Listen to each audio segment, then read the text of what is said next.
나무아미타불 극락왕생 정토상부경 강의 시간입니다. 만나 뵙게 되어서 반갑습니다. 자, 그러면 또 진도를 나가 보겠습니다.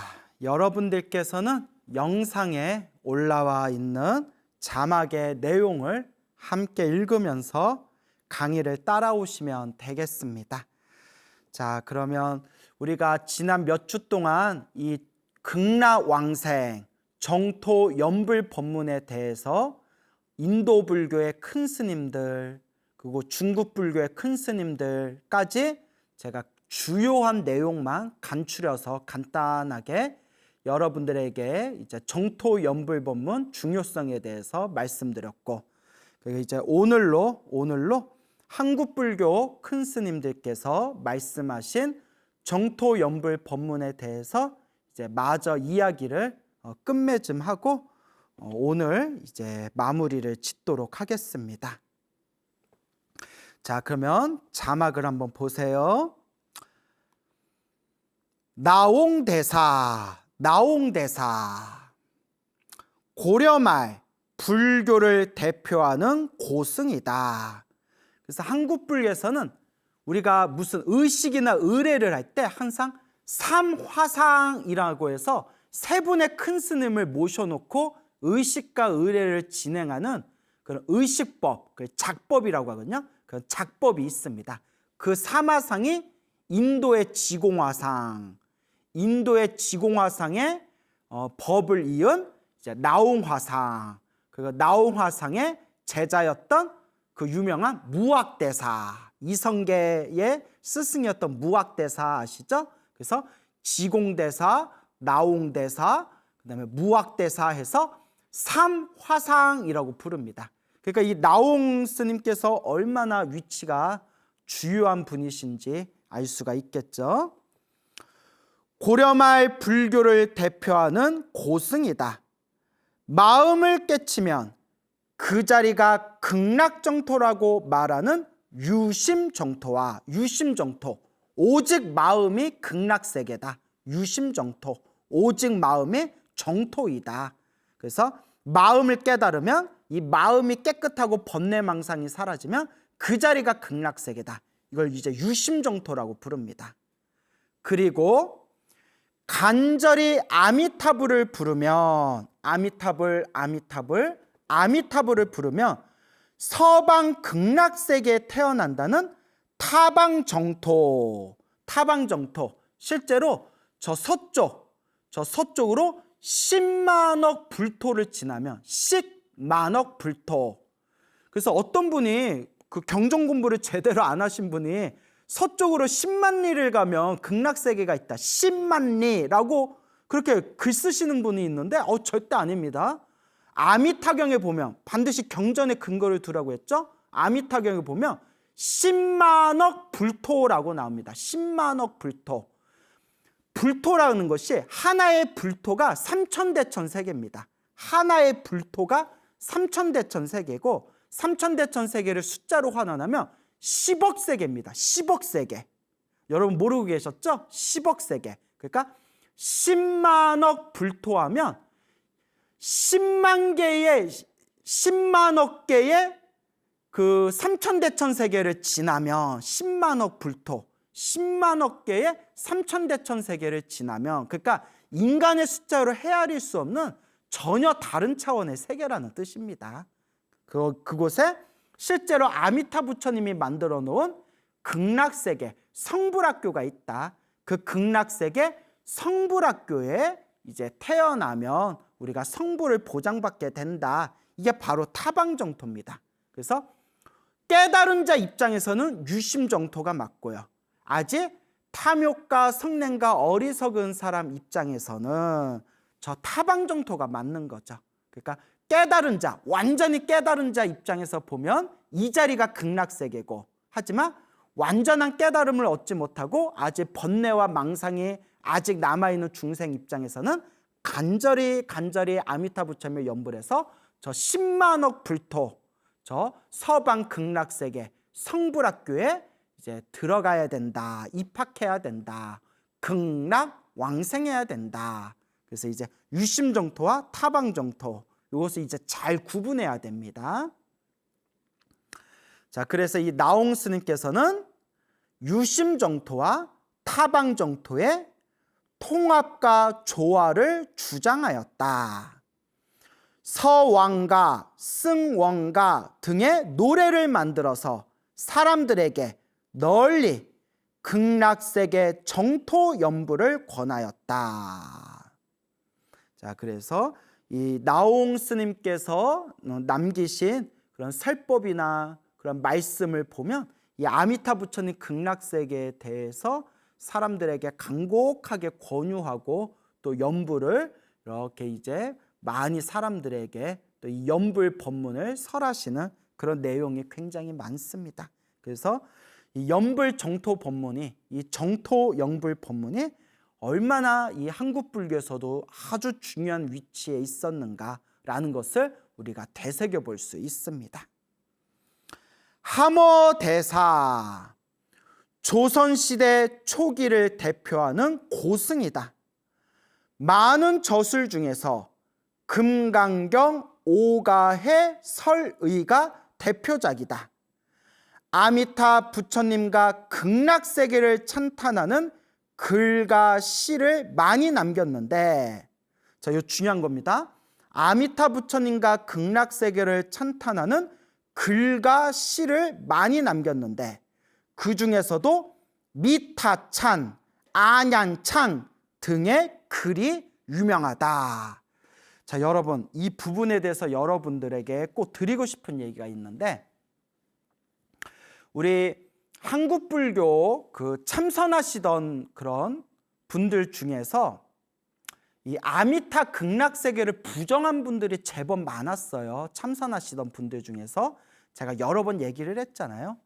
참선하시는 분들이 이제 그냥 참선, 선종 사상에만 이제 너무 푹 빠지셔서 그런지 이 아미타 극락세계를 수준이 낮은 법문이다. 그거는 그냥 나이 많은 사람들을 위해서 만들어 놓은 그냥 방편법에 불과할 뿐이다. 극락세계 같은 거는 심지어 없다라고까지 하는 분도 있을 정도였어요. 그래서 이렇게 정성스럽게 연부라는 사람을 무시하던 그런 시대적인 상황이 몇십 년 전에 실제로 있었거든요. 우리 입장에서 보면 이해가 안 되죠. 다 똑같은 부처님 법문인데. 근데 제가 뭘 이제 짚어드리고 싶냐면, 그 참선 수행을 하면서 아미타 부처님 극락세계를 이제 부정하시던 분들이 많았다고 했잖아요. 그런데 그분들 중에서도, 그 참선 수행하시던 분들 중에서도 반드시 참선하는 사람이 읽어야 할 필독서 중에 하나가 금강경 오가해라는 책이에요. 금강경 오가해. 아주 그냥 불후의 명작이라고까지 불리우는 건데, 금강경 오가해가 뭐냐?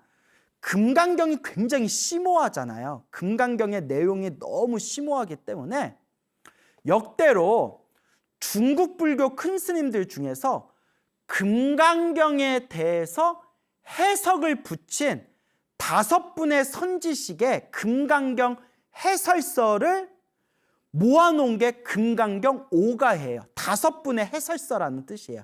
금강경을 해석한 5분의 해설서, 금강경 오가해.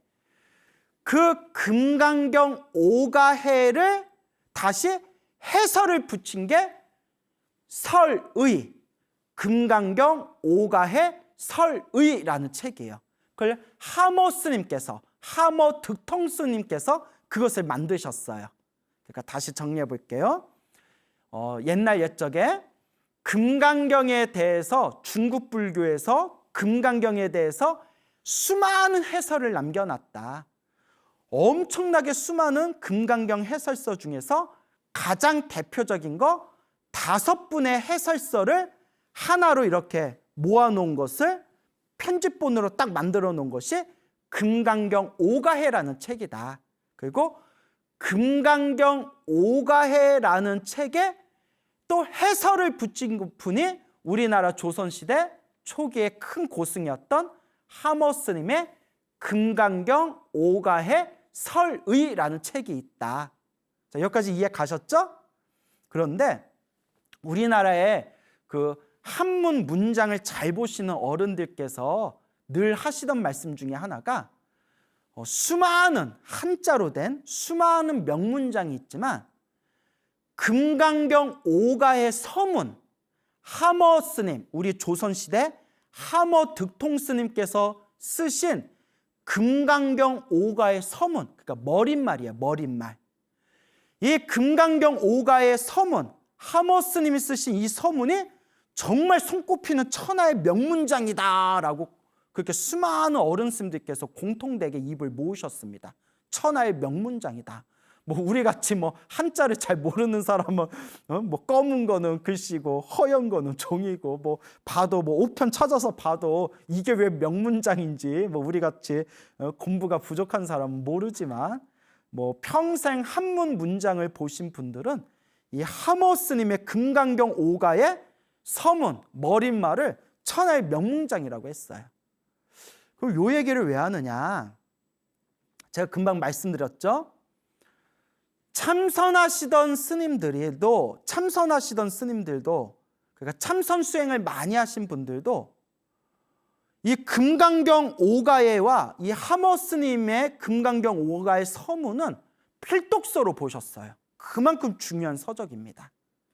그런데 금강경 오가예를 연구하신 분들, 그리고 금강경 오가예를 보셨던 그 참선하시던 분들이 극락세계, 나무아미탑을 극락세계를 부정하신 분들이 좀 있었다 했잖아요. 제가 나중에 이렇게 책을 보니까 한국불교의 역사 같은 책과 하머 스님의 생애와 하머 스님의 일대기를 보니까 정작 금강경 오가예를 저술하셨던 금강경 오가의 설의를 저술하시고 금강경 오가의 서문을 쓰셨던 이 하머 득통 스님께서는 정작 안으로는 참선으로 마음을 깨달으셨고 또한 밖으로는 평생 나무아미탑을 극락세계를 발언하시면서 아미탑을 극락세계 발언하는 수많은 명문장들을 남기셨던 분이에요. 무슨 말인지 아시겠죠? 그러니까 몇십 년 전에 금강경 오가의 서리를 보시던 참선하신 분들은 극락세계 부정한 분들이 많았는데 정작 그분들이 보시던 금강경 오가의 서문을 쓰신 금강경 오가의 설의리라는 이 명작을 남기신 정작 하머 스님은 아미타 극락세계 발언하는 수많은 글들을 남기셨다는 거예요. 엄청난 모순이 느껴지죠. 예? 나는 금강경 오가예와 하머 스님의 금강경 오가의 서리를 열심히 평생 옆구리에 두고 열심히 보면서도 그 금강경에 나와 있는 내용을 이렇게 보면서 참선하면서 하지만 극락세계 정토 연불 법문을 비판하거나 그걸 부정했는데 정작 내가 열심히 보던 금강경 오가의 서리를 남기셨던 하머 스님은 정작 극락세계에 태어나기를 발언하시는 그런 글을 많이 남기신 사람들에게 아미타 부처님 극락세계 법문을 많이 남기셨던 스님이셨다. 이게 뭐죠? 엄청난 모순이 느껴지죠. 그래서 느낀 게 뭐 누가 잘났다 못났다는 게 아니라 우리가 견문이 좀 넓어져야 돼. 견문이 넓어져야 됩니다. 그래서 예전에 참선하던 스님들도 정토 연불 법문을 중요하게 여기시고 다 닦으셨구나. 우리 하머 득통 스님 같은 이 큰 스님께서도 이 정토 연불 법문을 닦으셨고 극락세계에 태어나기를 발언하셨구나. 이러한 이제 좀 견문, 우리의 견해가 조금 넓어져야 됩니다. 내 견해가 넓어질수록 싸울 일이 줄어들어요.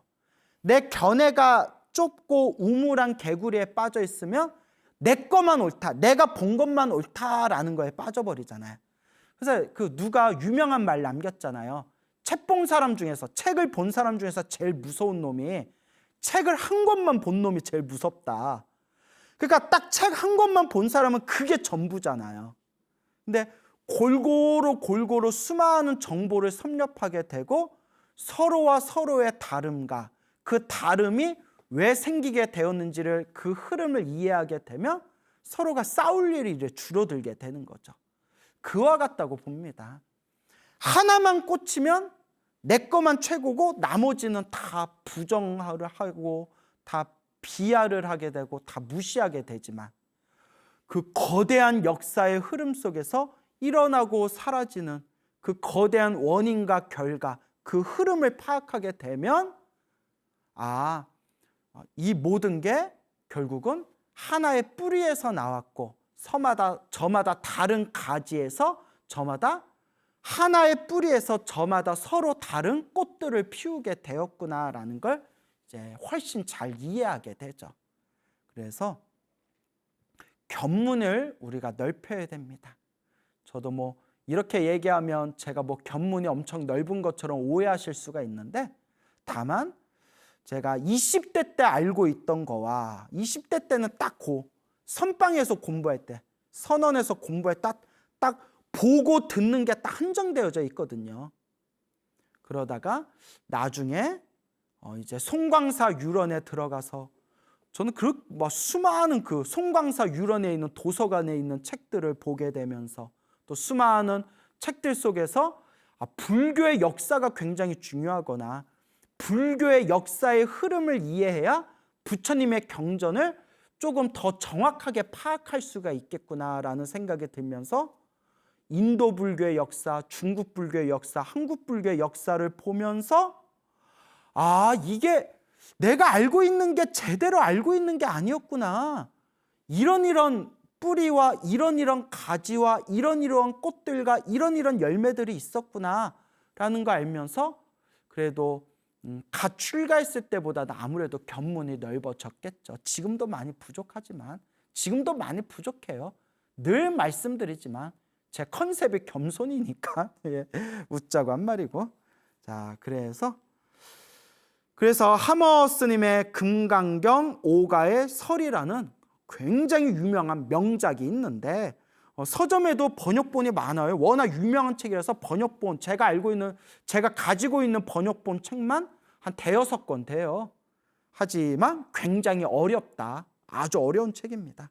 그리고 너무나 제가 한국 불교에 애정이 있어서 하는 얘기예요. 저는 뭐 죽으나 사나 한국 불교 스님이잖아요. 죽으나 사나 한국 불교 스님이기 때문에 이제 애정 어린 쓴 이야기를 하자면, 참선하시던 분들 중에서 금강경 오가해는 그렇게 금과 옥조처럼 여기셨으면서도 아미타 부처님 극락세계 정토 연불 법문을 부정하셨던 분들이 있었는데, 정작 금강경 오가의 해설서를 쓰신 하모 스님께서는 이 아미타 부처님 정토 연불 법문을 널리 펼치셨던 분이었구나. 그래서 우리가 견문이 좁아지면 이렇게 우리가 삶에 있어서 혹은 가르침에 있어서 이렇게 큰 모순과 충돌을 일으킬 수가 있기 때문에 평생, 숨이 끊기는 그날까지 평생 꾸준히 공부하면서 우리의 견해를 넓혀야 된다. 이제 그런 개인적인 생각이 듭니다. 이제 제가 말은 이렇게 하지만 저는 이제 우리 한국 불교의 선배님들을 너무나 존경하고 우리 한국 불교에 출연하셨던 큰 스님들을 진심으로 존경합니다. 그러니까 마무리를 아름답게 마무리를 포장하려고 그런 게 아니라 진심으로 그분들이 있었기 때문에 제가 있을 수 있는 거잖아요. 그 한국 불교의 선배님들이 계셨기 때문에 그분들이 피땀 흘려서 만들어 놓으신 이 한국 불교 둥지 속에서 제가 지금 이렇게 편안하게 공부할 수가 있는 거잖아요. 그래서 저는 진심으로 우리 한국 불교의 선배님들을 진심으로 존경하고, 다만 제가 말 중간중간에 좀 쓴 얘기가 나오는 것은 한국 불교가 더 긍정적으로 발전하기 위한 애정 어린 비판이다.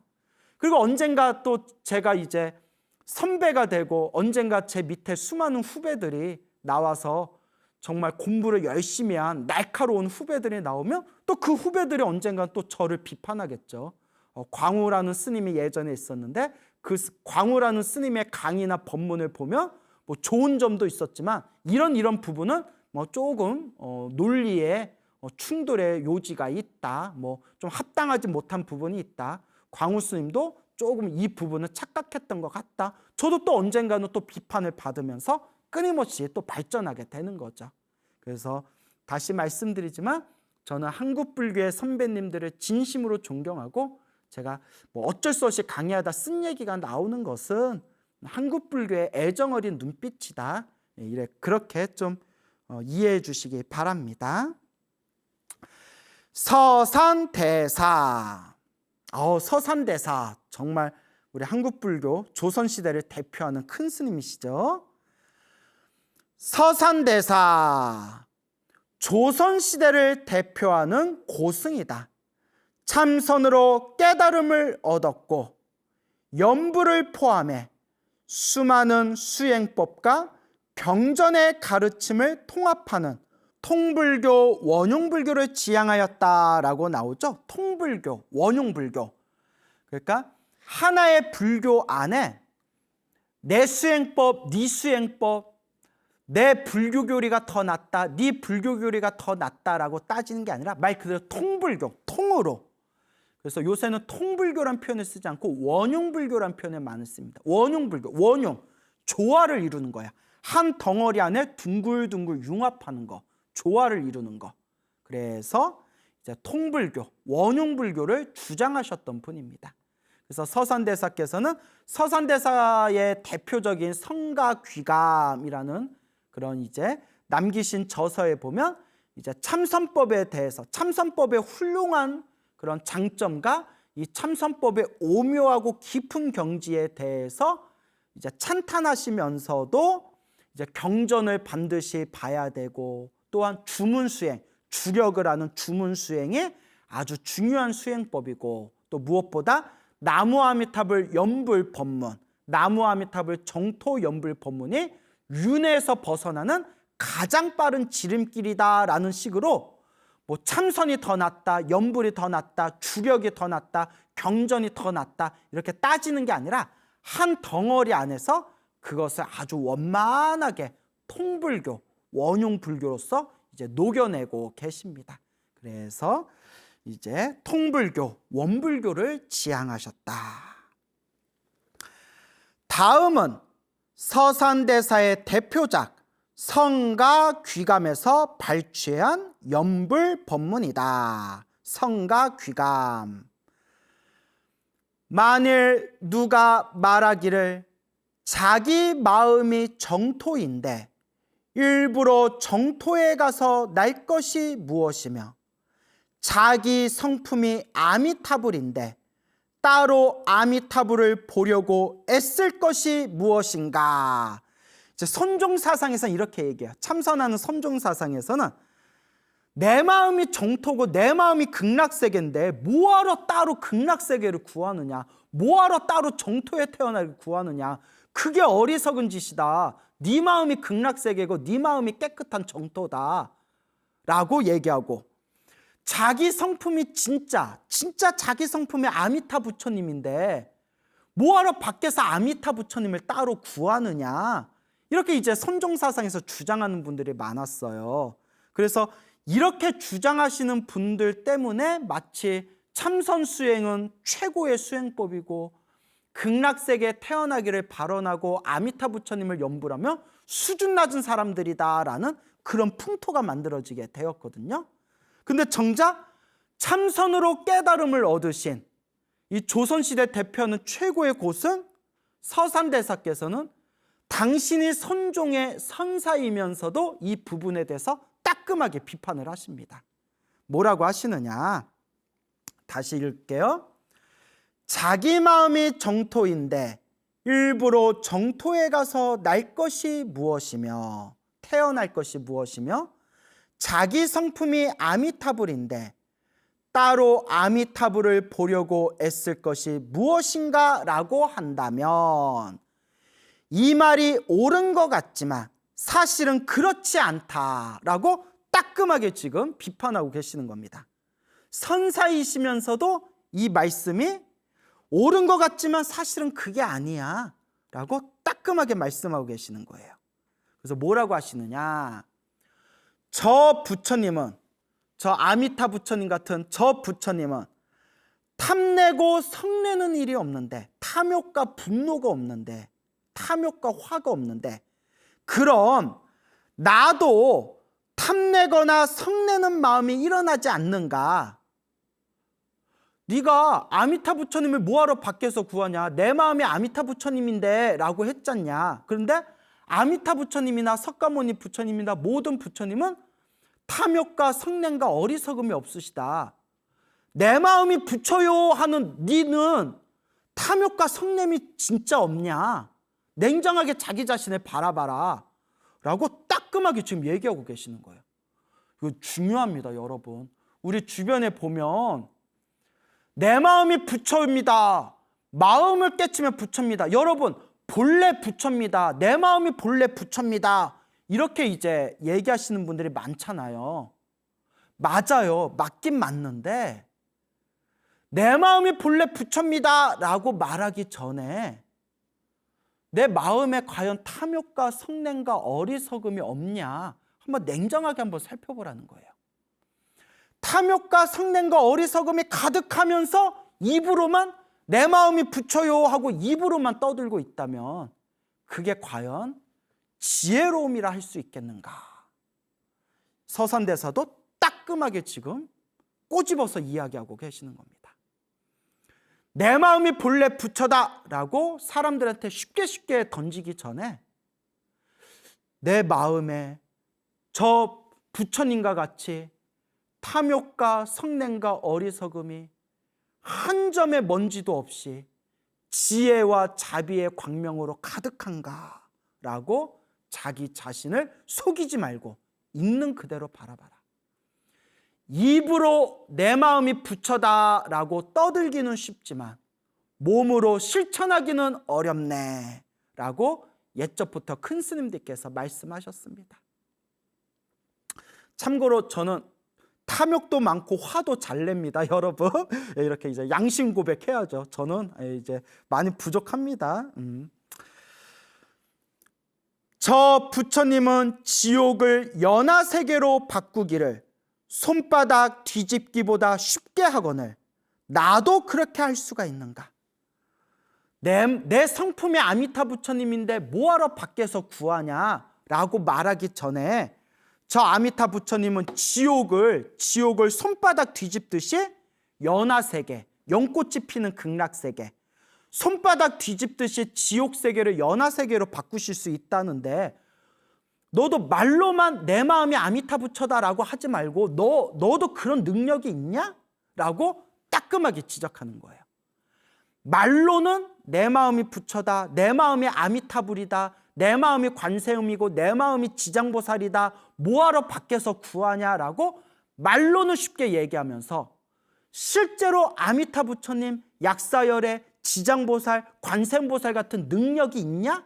있으면 지금 중생을 한번 지옥세계를 연하세계로 바꾸듯이 한번 뒤집어 봐라 라고 참선을 하셨던 서산대사가 오히려 따끔하게 지금 꼬집고 있는 거예요.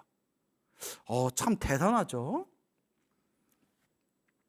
저 부처님께서는 모든 세계를 다 꿰뚫어 보시는데 우리는 담벼락 너머의 일도 모르면서 어떻게 모든 세계를 꿰뚫어 보겠는가? 라고 따끔하게 또 꼬집고 계시는 겁니다.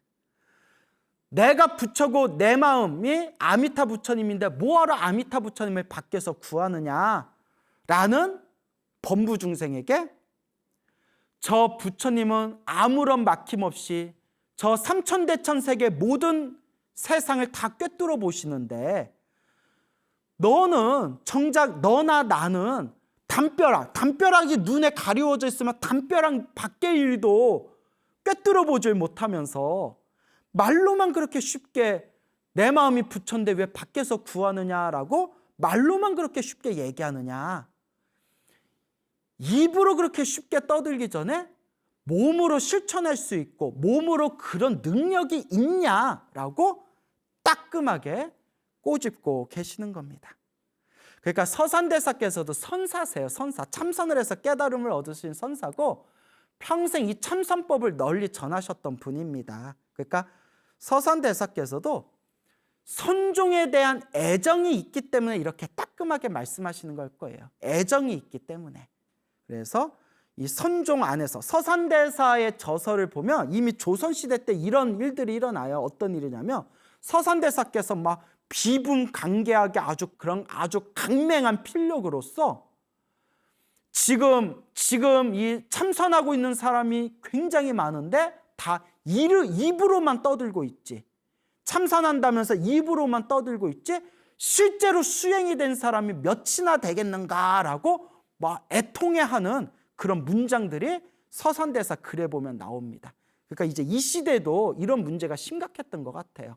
나는 참선하네 하면서 입으로는 그런 쉽게 깨달음에 대해서 입으로는 쉽게 떠들지만 실제로 몸과 마음으로 얻은 게 없는 사람들, 그러니까 빈 쭉정이와 같은 그런 사람들을 향해서 정말 선종의 애정어린 눈빛으로 이제 이렇게 따갑게 날카롭게 비판한 것이 아닌가라는 생각이 듭니다.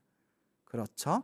그래서 거듭 말씀드리지만 요새 미디어 동영상이 발달하다 보니까 별로 수행이 깊은 것 같지도 않은데 내가 견성했다, 내가 깨달았다 하면서 깨달음의 경지에 대해서 너무 가볍고 너무 쉽게 얘기하는 사람들이 너무 많은 것 같아요.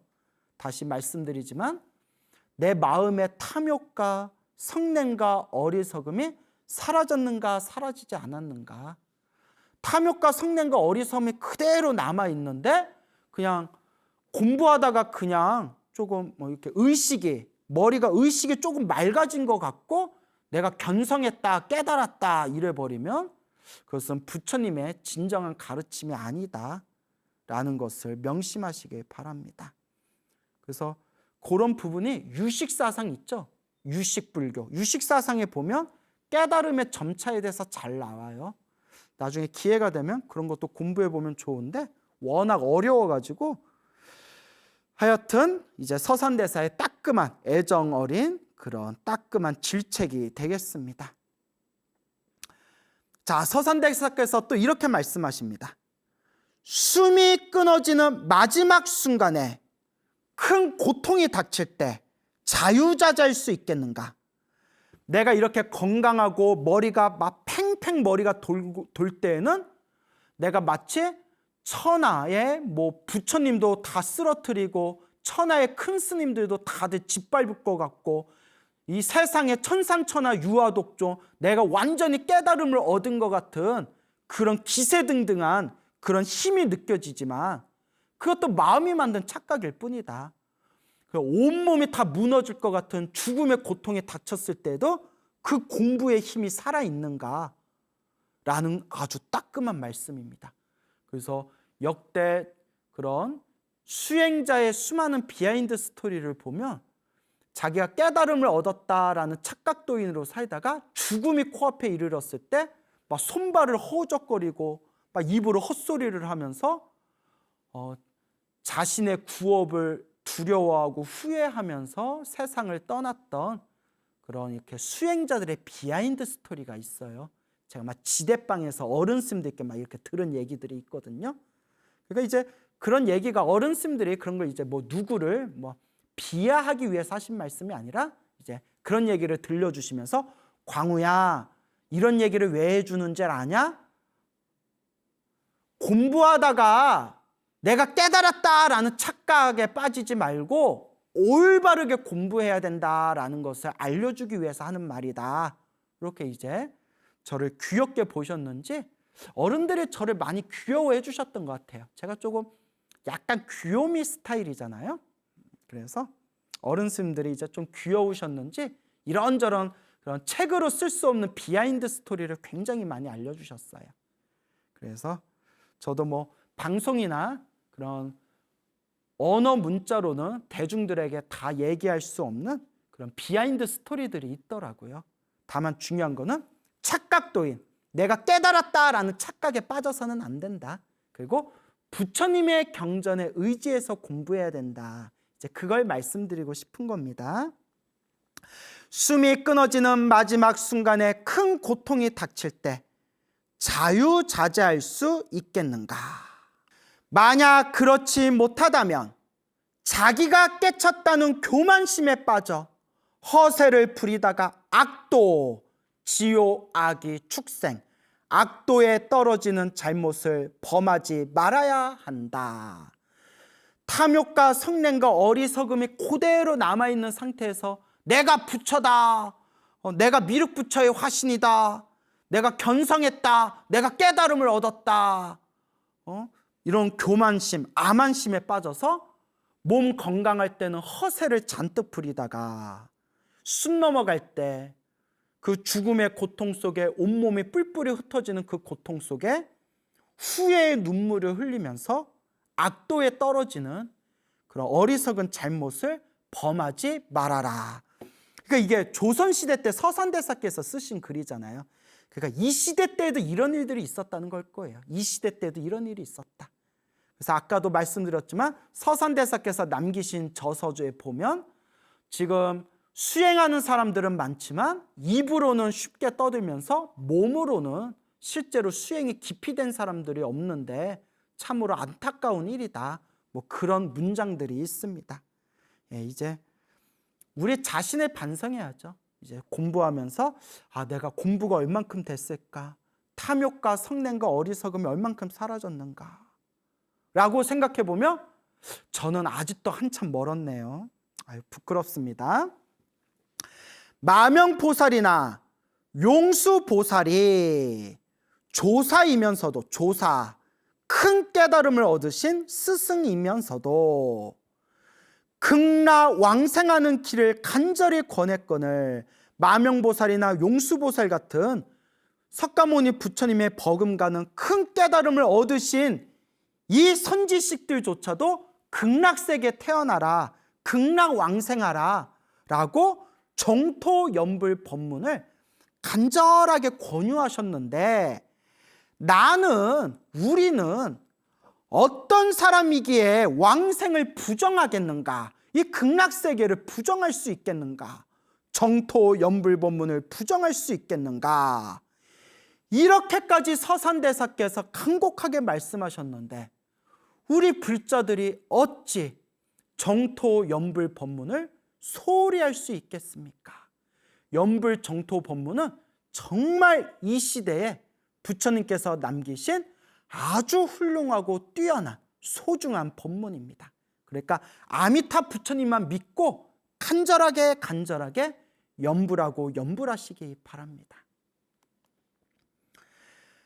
나무 아미탑을 6자 법문은 윤회를 벗어나는 지름길이다. 어떤 분이 나무 아미탑을 연불한다고 윤회에서 벗어날 수가 있냐? 라고 얘기하는 분들도 있었어요. 하지만 서산대사가 분명히 성가귀감에서 분명히 말씀하시기를 나무 아미탑을 6자 법문은 나무 아미타불 이 6자는 윤회를 벗어나는 지름길이다. 완행열차 둘러가는 길도 아니고 곧바로 질러가는 지름길이다라고 서산대사께서 분명히 말씀하셨습니다. 끝으로 서산대사도 스스로 극락왕생을 발언하는 발언문을 남겼다. 우리 한국불교의 스님들을 족보를 따져 올라가면 족보, 그러니까 내 은사 스님의 은사, 스님의 은사 스님의 은사 스님 해서 족보를 거슬러 올라가면 한국불교 스님들의 뿌리는 거의 다 조선시대 서산대사로 거의 뿌리가 이어져요. 서산대사가 대단하신 분이에요. 거의 이제 한국불교, 대한불교 조계종 이 스님들의 은사의 뿌리를 찾아 올라가면 조선시대 서산대사의 뿌리로 거의 모인다 해도 과언이 아닌데, 전자 서산대사의 뿌리를 잇고 있는 우리 이제 스님들 중에서 예전에 몇십 년 전에 이 참선하시던 분들 중에 나무아미타불 극락세계를 믿지 않거나 부정하거나 비판하는 분들이 있었어요. 하지만 정작 우리의 뿌리라고 할 수 있는, 우리의 가장 왕대빵 할아버지라고 할 수 있는 서산대사께서는 평생 참선 법문을 닦으셨고 평생 참선을 하셔서 마음에 큰 깨달음도 얻으셨던 분이지만, 평생 참선을 하시고 참선의 깨달음을 얻으시고 참선의 법을 조선시대에서 지금의 대한불교 조계종까지 참선의 법맥을 전하셨던 이 서산대사께서도 아미타 부처님 극락세계에 발언하기를 간절하게 원하는 발언문을 남기셨습니다. 이걸로 참선과 연불은 둘이 아니다. 예전에는 참선을 수행하면서 연불 법문을 무시하는 그런 한 시대에 그런 부정적인 그늘이 있었지만, 제가 분명히 말씀드렸죠. 인도 불교, 중국 불교, 한국 불교의 역사를 살펴보면 살펴볼수록 참선하시던 큰 스님들도 연불 법문에 같이 닦으셨던 사례가 이와 같이 많구나라고 분명히 문헌적으로 남겨져 있습니다. 이로써 더 이상 참선한다는 이유만으로 이제 연불 법문, 극락세계에 태어나기를 발언하는 정토 연불 법문을 더 이상 무시하는 그러한 이제 견해가 이제는 완전히 다 사라지기를 바라는 바입니다. 이 서산대사께서 남기신 발언문을 읽어드리도록 하겠습니다. 제자 겸판 성교사 도대선사 모는 서산대사 본인을 뜻하는 겁니다. 모 서산대사를 뜻합니다. 모는 극락교주 아미타불의 종용 일정을 삼가 그리옵고, 종용 일정, 정이 뭐냐면 이렇게 이제 족자 있죠. 족자를 뜻해요. 그래서 종용은 부처님의 거룩한 얼굴을 종용이라고 부릅니다. 그래서 족자에다 부처님의 거룩한, 아미타 부처님의 거룩한 얼굴, 모습을 그려놓고 라는 뜻이에요. 아미타불의 종용 일정을 삼가 그리옵고 향을 사르고 정례하오며 큰 절을 올리오며 대서원을 바라옵니다. 지극한 마음으로 대원력을 바라옵니다. 원하옵건대, 저는 서산대사 본인을 뜻하는 거죠. 원하옵건대 저는 임종할 때 죄업의 장애를 없애고 서방 대자존, 대자대비한 높으신 분, 그래서 아미타불을 뜻합니다. 서방 대자존, 아미타불의 금색 광명 속으로 나아가서 수기를 받자옵고, 그대는 미래 세상에 부처가 될 것이다 라고 부처님께 예언을 받는 걸 수기라고 합니다. 수기를 받자옵고 미래 세상이 닿을 때까지 중생을 건지겠나이다.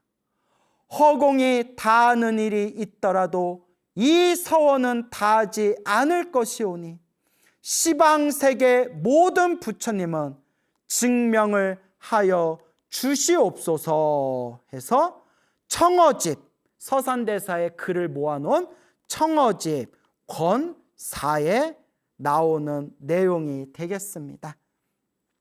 이렇게 해서 인도 불교, 중국 불교, 한국 불교 큰 스님들 중에서 이제 정토 연불 법문의 중요성에 대해서 말씀하신 그런 이제 여러 자료 중에서 이제 특별히 몇 가지 내용을 발췌해서 여러분들께 이제 설명을 드렸습니다.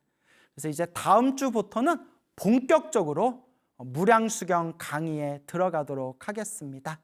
여러분 성불하십시오.